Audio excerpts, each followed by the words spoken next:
Welcome back, guys, to Black Girl from Brick City. My name is Ace with the Y. I am the host, and I am so excited to be speaking to you guys today.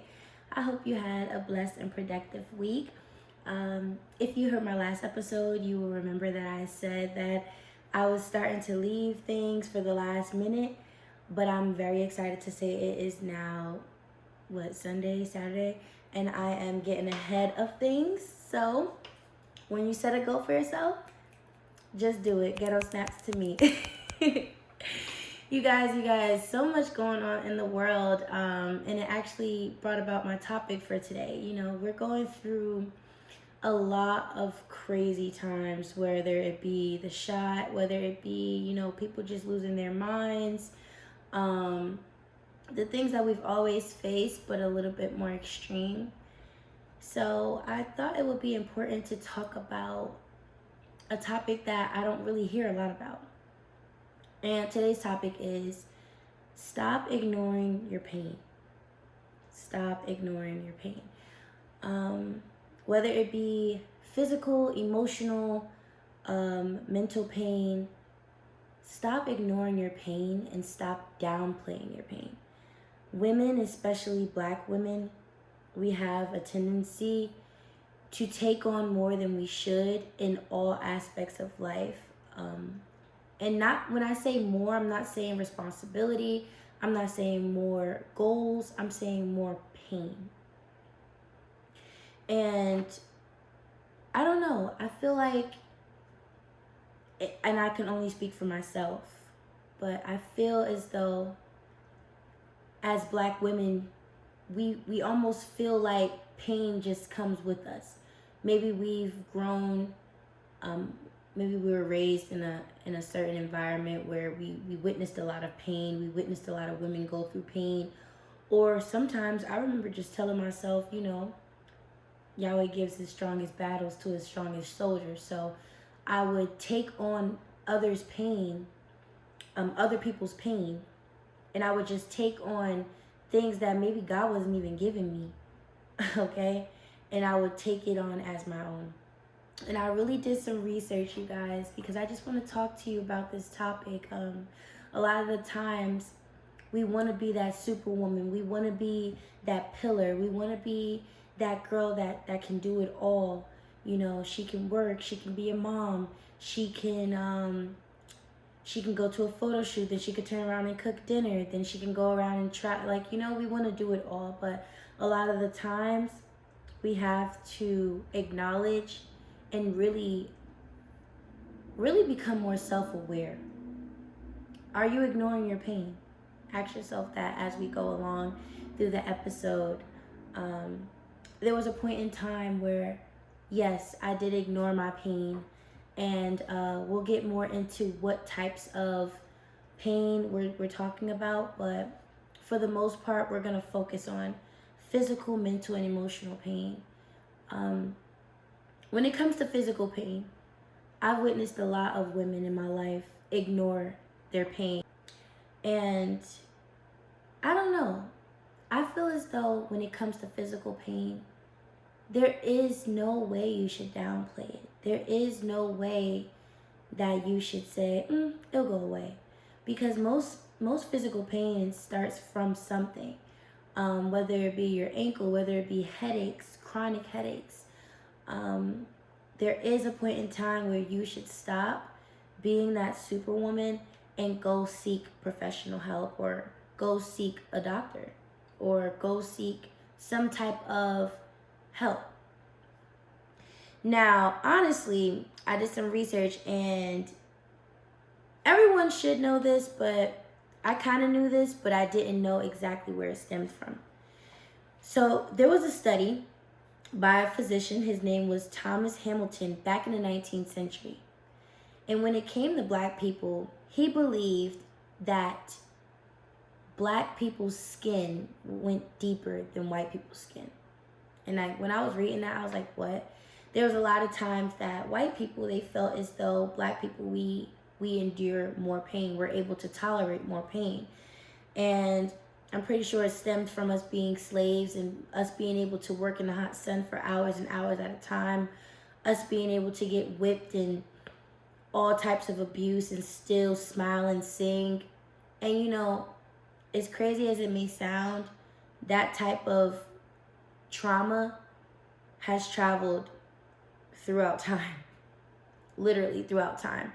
And even in a study in 2016, it was revealed that some doctors still believe that Black people experience, you know, we're able to tolerate more pain.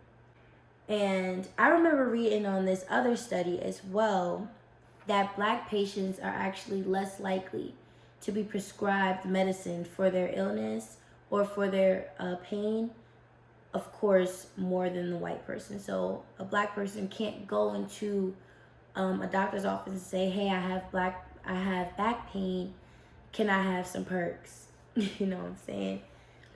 It's harder for us to go and get the medicine that we need, or it's really harder for our physicians to listen to us and really prescribe us the type of medicine that we need because of stereotypes, because of our skin color. And I just honestly, when I was researching, I thought it was important to let people know that this type of ignorance still exists. And as Black women, we have to take care of ourselves. As Black people, we have to take care of ourselves. I really want to focus on the women, but it really is a generational thing. It really affects our men as much as it does our women. So physical pain is something that cannot be ignored. Don't allow yourself to ignore it, and don't ever allow any doctor or hospital facility to ignore your pain. I remember listening to this story of this woman, this couple. They were expecting their baby, and the man was rushing around the hospital. I don't really know the names. I didn't really look into the story, but I do remember it. He was rushing around the hospital saying, my wife is in pain, my wife is in pain. I think she was going into early labor. And she ended up losing her life in the hospital because no one took her pain seriously. And it just makes me think, imagine a white woman walking into a hospital basically about to give birth in excruciating pain. I think there will be some more urgency when it comes to a white woman's pain. And I don't like to make bold statements like that, but in this world, in this society, you gotta call it for what it is racism. And honestly, you should never let something like racism stand in between you getting better. Whether that means you have to change your doctor to a Black doctor or a doctor who's gonna actually listen to you and take your pain seriously, do what you have to do, but do not ignore your physical pain. Another point, when it comes to mental pain, childhood traumas, just trauma in general, when it comes to your mental, you cannot ignore or downplay mental illness. Now, some mental illnesses can actually cause you physical pain. Getting so angry, so flustered can actually tense up your body and cause you physical pain. But we're going to focus on mental this time. If someone is treating you like you're a freak or you are indifferent because you have a mental illness, don't pay them any mind. You cannot ignore your traumas because what happens is it just becomes more deeply rooted. Another thing is, I was actually doing this research and it was saying how childhood trauma is so deep that they have their own, there's a practice just specifically for childhood trauma. Because when you're dealing with mental abuse, mental trauma, that shit goes so deep, it almost lives in you. It lives in your bones. You know what I'm saying? And it's almost as if you carry it with you for your entire life. If you don't change it, you carry that pain, that neglect, whether it was from lack of love, literal abuse from your parents or family members. It sticks with you. Now, with my childhood trauma, I would say I'm still healing from it. I was adopted I love my birth mother. I love my adopted mother. They are both amazing women in my life. As a child, I was very confused. I felt like I felt very torn in between the two. On one side, I had my Haitian family from my birth mother that I wished I could have experienced more time with. I didn't get a chance to learn the native tongue, which is Creole, from my Haitian side of the family. So a lot of the time people would tease me like, you fake Haitian, like you don't know Creole, and people would think those were jokes. But honestly, it really hurt me to the core because it wasn't my fault that I didn't learn it. I was raised by Black Americans from down south. So, a lot of the times as a child, I didn't know how to feel confused. I didn't know how to express that I was going through those issues. So, straight to anger, outburst. And honestly, I didn't really realize it until maybe 3 years ago that I took that pain to my adulthood. I was still lashing out. I was still not mindful. I was still unable to communicate when I didn't feel comfortable, or when I didn't feel like I was being treated right. I would not be able to express it. So I would lash out, or I would be nonchalant. A lot of times growing up, people didn't listen to me. So I just shut down. And I know a lot of people can relate to that. Some people can probably relate to even worse. They're probably like, girl, that's nothing compared to what I went through as a child. But we all have our individual traumas that, when left ignored, they just fester into something deeper and harder to break. That anger, I told myself, enough is enough. One day, I felt myself not being able to stop. And to lose your ability to control yourself is a scary place. So when I was just honest with myself as a woman and said, is this who I want to be when I become a wife? Is this who I want to be as a mother? Just angry, no patience, all because this is how I was as a child? Absolutely not. Another pain, another pain that I witnessed and that I've realized, especially women, honestly, maybe men the same. We always ignore emotional pain, emotional abuse. If someone is treating you less than you deserve and you ignore it, or you, how can I say this, deal with it in silence, you are literally setting yourself up for some dangerous, dangerous pain. I'm talking about, I think love and hate are those two things that you really can't play with. But more so love, because that shit turns into something else real quick. And personally, I didn't know what emotional abuse was. If you've ever heard my story, I have been in domestic violence relationships where the man was putting his hands on me and telling me he loves me at the same time. And I remember just being so confused, like, how could you love me but put your hands on me? And then I learned about this thing called, what's it called? Man, I should have wrote it down. But it's basically like a love cycle, a domestic violence cycle that I learned about in actual college. I learned about that, where you have the tension, you have the form of abuse that happened. Maybe he hit you, maybe he grabbed you up, yoked you up, choked you. Then you have what we call the honeymoon. No, not the honeymoon yet. Then we have the remorseful section, where that's where he basically love bombs you. Like, Baby, I'm so sorry. I never meant to do that. I'm just going through so much. I'm just trying to be a better man. Right? If you relate, raise your hand.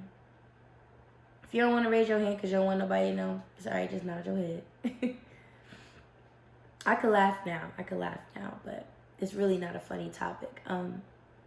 Because when someone hurts you and says they love you, it really, really, really, really damages you. It damages you in ways you cannot explain, and I understand because I've been there. Back to the cycle. They were very remorseful, probably right after they did what they did, or maybe a day, whatever. They're remorseful, and then after that remorseful phase, they literally go to the honeymoon phase. And the honeymoon phase is where everything is great. You're like, wow, he's doing better. Look at this. Like, I knew it was a good reason why I stayed. He is doing everything I wanted him to do. I'm happy. Boom. The cycle repeats. Now you're at the tension stage. Maybe you did something he didn't like. Maybe you didn't answer your phone on time. Maybe whatever the case may be, nobody should be emotionally abusing you, physically abusing you. Like, never. But anyway, you got that tension, and then it happens again. Now, I'm not going to speak for everybody's situation, but 9.9 out of 10 times, it will happen again. It will. And then you know what else comes right after that abuse? Baby, I'm so sorry. Baby, I'm just trying to be a better man. Baby, I really didn't mean to do that. I just snapped. Oh, this is my favorite one. Well, you actually made me get like that because you made me so angry, or you didn't.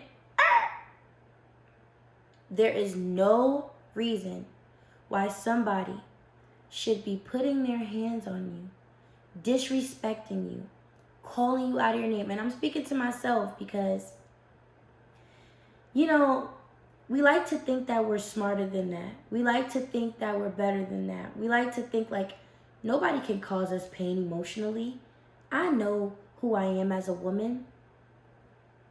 You never know what you will go through until you're in it.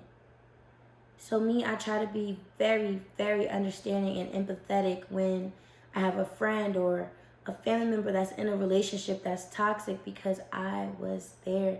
And it is the hardest thing to break, especially when you have kids involved, or especially when you're married. And I actually wrote down, that's why you guys see me keep looking down, but I really wanted to read this part that I got off of this website, and every link will be available.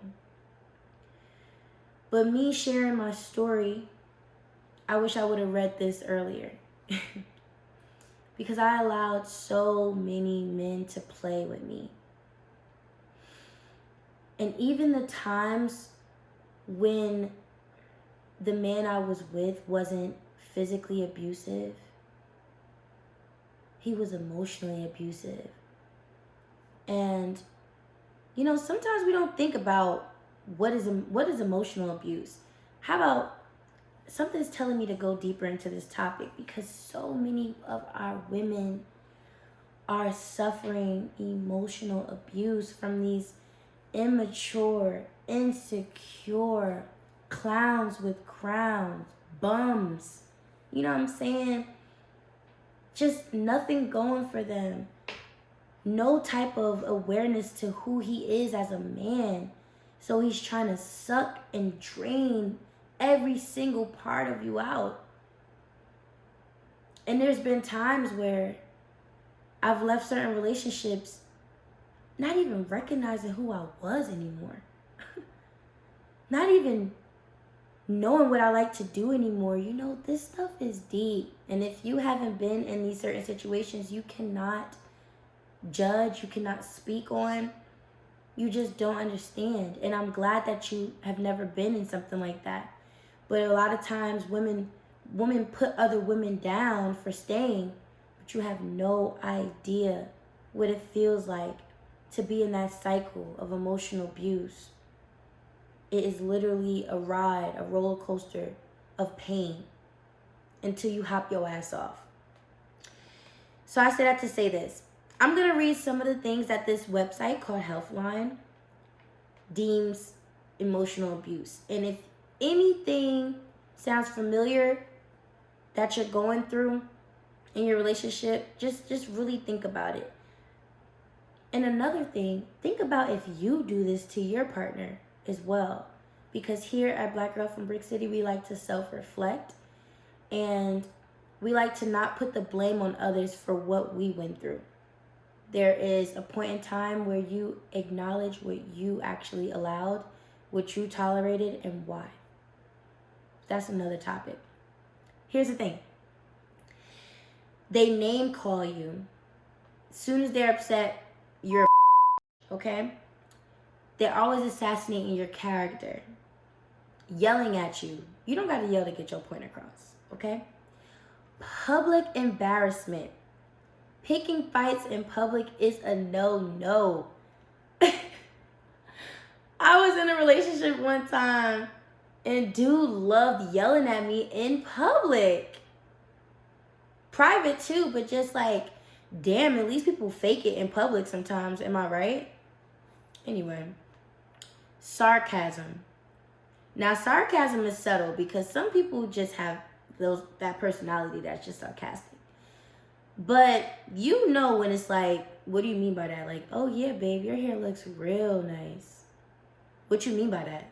Like, belittling your accomplishments. Everything you do is not good enough.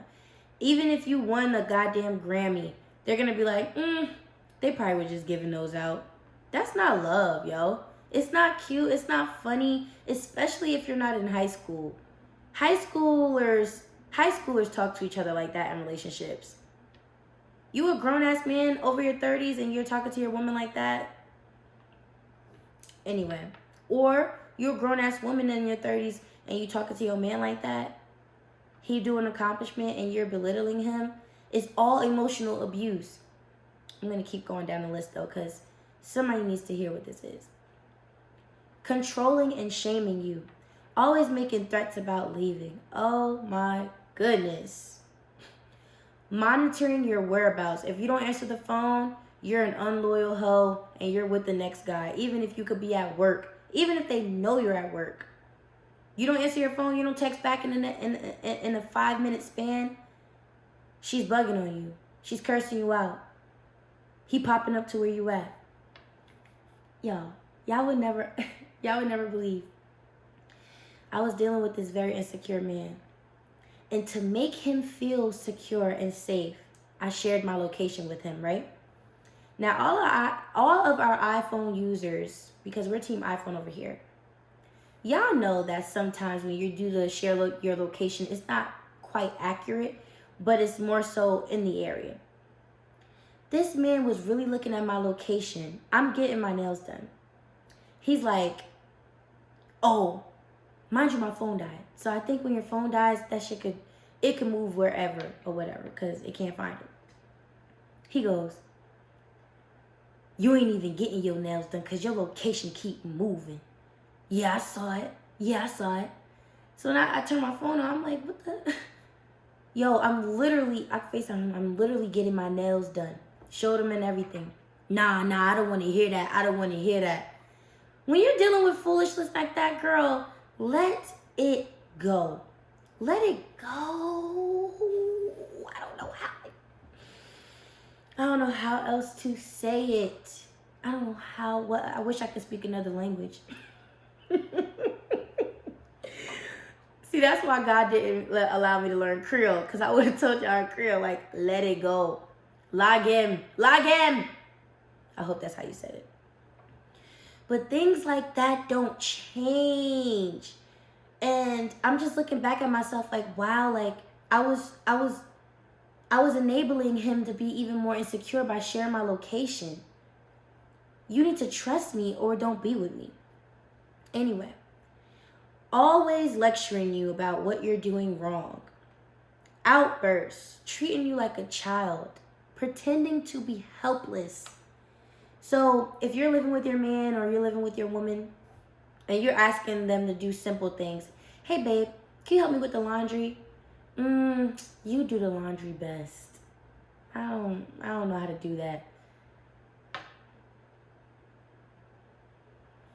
Now, they probably stretching it with that being abuse, but it kind of is abuse. Like, you're taking advantage of people. Jealousy. Okay? They're always accusing you of flirting and cheating. Meanwhile, you're at home eating yogurt, watching a sitcom.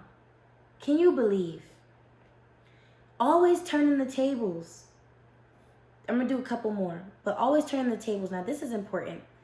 Every time you express yourself or express what's going wrong with you, they now have something to tell you about what you're doing wrong with them. Foolishness. Foolishness. Let it go. That's my accent, y'all. Whatever. That's when I want to... Blaming you for their problems.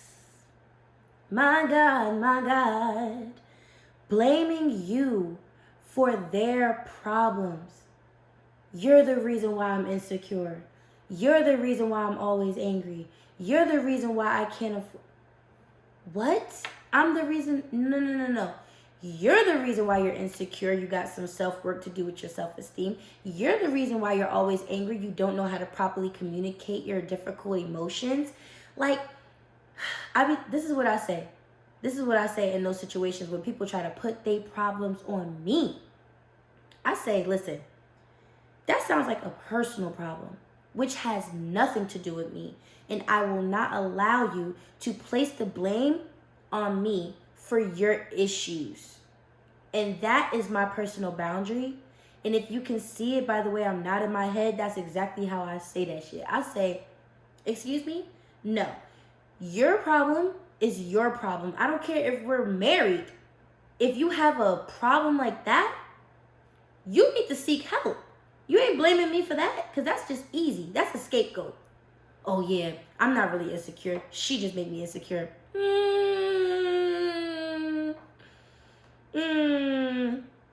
And I'm going to do 3 more because these are important as well. Withholding affection from you when they are upset. Now, I never knew that was emotional abuse because in one of my previous relationships, whenever he would get upset, he wouldn't touch me, he wouldn't kiss me, we wouldn't do to do.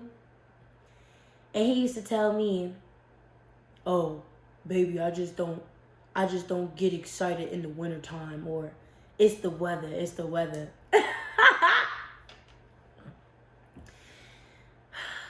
The things we go through, you know? And we look back and we're able to be better, but he was actually withholding love from me, which started making me question, am I beautiful enough for him? Am I enough for him? Am I attractive to him? You see, emotional abuse is tricky because, no, not tricky, it's dangerous. Because subtle things like that will have you questioning your own worth, sis. And you're all that in a bag of chips. And you're over here crying over a bum. Because a bum won't touch you. We don't want to call people bums, but it is what it is. If you don't work, don't pay no bills, and all you can offer me is sex, what is it? What is it? Anyway, to wrap that section of emotional pain up, I want to say these things that were actually on the site. And these are the things that when you're in a place of emotional abuse, I wish, like I said before, that I would have read and really looked into more. But it's okay because that pain made me the strong, resilient, beautiful, just prayer warrior, Black woman goddess that I am today. And as much as that pain hurt me to the core, crying and losing myself and finding myself again and then losing myself, I'm grateful because I'm here today and I'm able to help somebody else. It says 1, Accept that the abuse was not your responsibility and it was not your fault. Don't try to reason with your abuser. You may want to help because you love them, but it is unlikely that they'll ever break this pattern of behavior without professional help. That is their responsibility. And I remember listening to one of my favorite, she's a therapist. She's one of my favorites. Her name is Dr. Shauna. And she said a lot of the time as women, we sign up for professional jobs with our men that we ain't go to school for. We become their accountant. We become their guidance counselor. We become their therapist. We become their life coach. We become their mama. We become everything. And that's just not our responsibility. Just hearing that was just like, it just clicked to me like, dang, sis, you are so right. 2, disengage and set your personal boundaries. Decide that you will not respond to abuse or get sucked into abusive arguments. Stick to your decision and limit as much exposure of your abuser as you can. So again, if you've ever been in an abusive relationship, stop ignoring that pain and start taking the steps to heal. 1, I block them. You can block them, delete them, whatever. I block them and I try to block everyone around them so that I don't have to see them because it hurts too bad. And you know, a lot of people say, well, I ain't do nothing to her. Yeah, but you associated to the nigga who did. So, sorry, y'all gotta go. And stick to that. A lot of the times I set a boundary. I'm like, you know, he reaches out to me, however he does, I'm not gonna respond. But then, you know, we all fall short sometimes. And sometimes I used to really entertain it like, well, maybe he did change. Let me see what he's talking about. And then another 2 weeks and bam, you up. I'm like, wow. Thank you, Yahweh. But anyway, stick to your boundaries. If you say enough is enough, you are the author of your own life. Enough is enough. Think of your life as a book, okay? I'm at chapter 26. I'm 26 years young. At chapter 26, Ace is not dealing with the things that chapter 21 Ace was dealing with, that chapter 23 Ace was dealing with. We're closing those toxic ass chapters and we're moving forward to a beautiful, beautiful aesthetics in the book. The book is giving plants and clouds and doves flying and singing with each other. We don't want to be in despair all the time. Black women, we do not have to be in pain all the time. It is okay to be at peace. It is okay to be happy in all aspects. No, it's not too good to be true.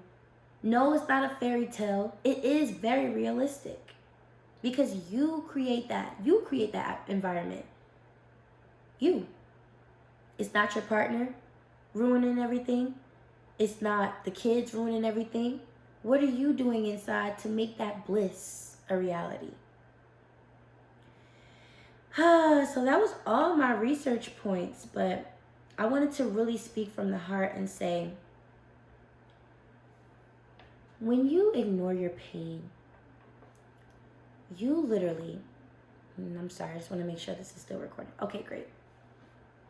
When you ignore your pain, you are inviting your pain into your home as a permanent residence. Imagine someone moving into your house, sleeping in your bed. When you get in the shower, they right behind you. That's probably OD, but yeah, let's put it like that. They're always inconveniencing you. You're in the shower, they're right there on your neck. On your neck. Okay? You driving at a party, yay, hey girls, boom. There go pain, smacking the hell out of you in the car, and now you're crying in a groceries parking lot. Let me tell you, if you are listening to this episode, and I'm not really sure why I took that much time on that topic, but I know that so many women are going through several types of pain, several types of abuse, and they're being silent. And there's a couple of reasons why someone would keep this type of pain silent. One, they don't want to be embarrassed. Two, they don't want to be looked at as less than, or, oh, she's dealing with that kind of pain, we can't invite her here. They want to be in the loop. But holding your pain hostage in your heart, it can cause depression. It can cause anxiety. It can cause unresolved anger, rage. And I don't want to say, just let it go. But I am going to say, let go and let Yah. Because if you're not even spiritual, prayer changes things.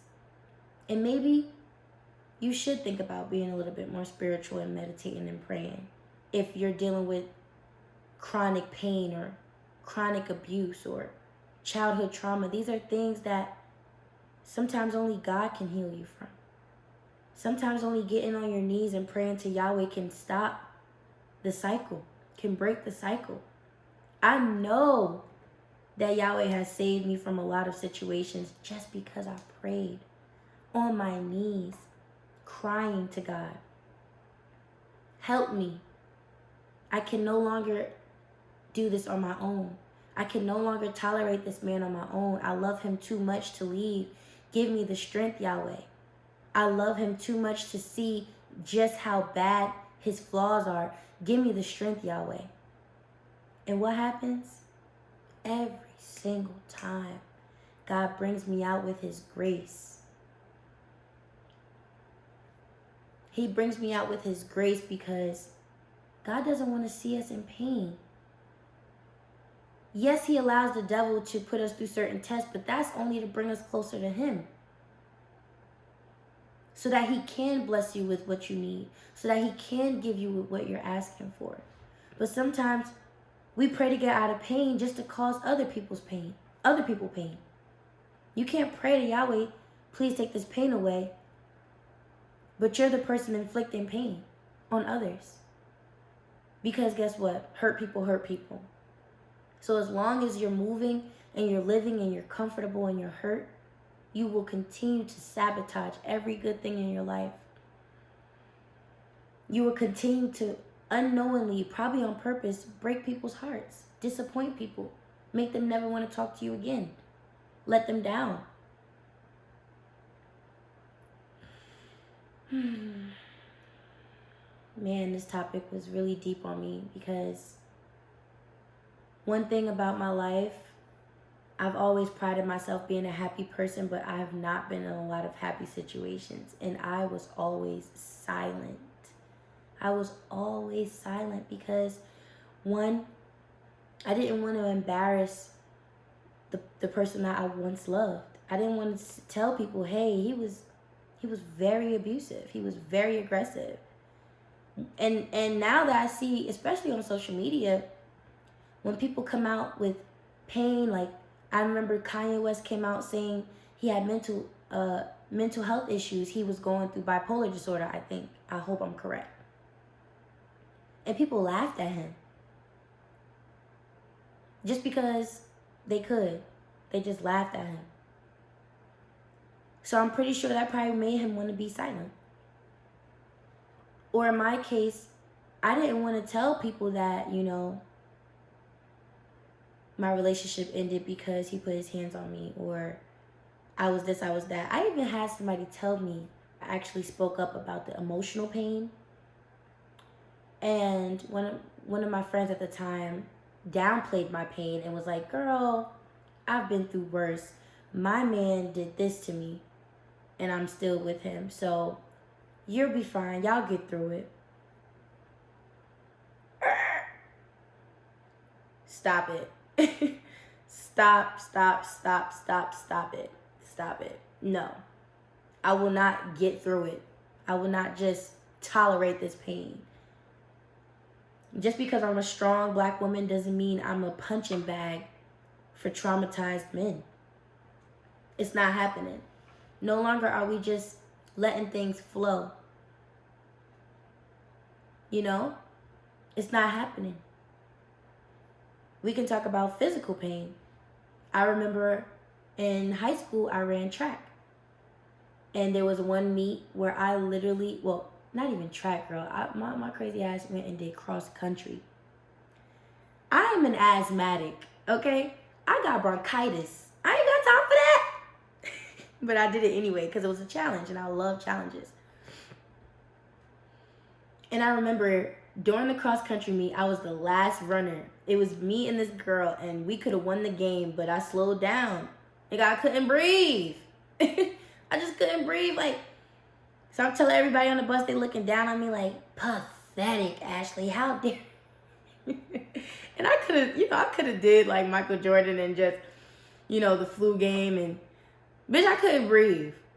Okay? So I passed out on the floor before the finish line.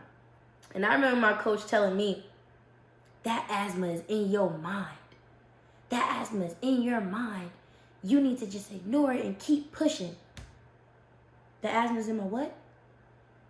It ain't in my mind, it's in my lungs. Okay? And he was mad when I said that, but it's true. We cannot ignore our pain. You want me to have a heart attack or something? No, I have to put my health first. I should have never did cross country, but I did. And after that, of course, I think I was kicked off the team. I don't really quite remember. High school was a blur. But I said that to say this. Never ignore your pain. No one loses more than you when you ignore your pain. So, I'm going to wrap this episode up. Wow, it's been about almost 45 minutes. If you're still here, I pray that you never have to experience pain. I pray that this is the year of abundance, prosperity, peace, love. May someone love you gently. Let's just say, may they speak to you with kindness. May they treat you like the goddess that you are. Women, as much as we take on pain, we give pain as well. So I want us this week to just be very mindful as to how we treat others in our lives, how we show up in our relationships as well. Are you aggressive? Are you belittling him? Are you, when you get mad, you speak down on him, you embarrass him? That's all emotional abuse. So I want us to just be mindful this week, and really, let's just all work on this journey to be better, brighter, beautiful women. And I hope you have an amazing week. Thank you so much for tuning in to episode 12. I think this episode, 13. I don't even know my episode. Thank you so much for tuning in to episode 13. I'm Ace with a Y, and I hope you have a great week. Bye.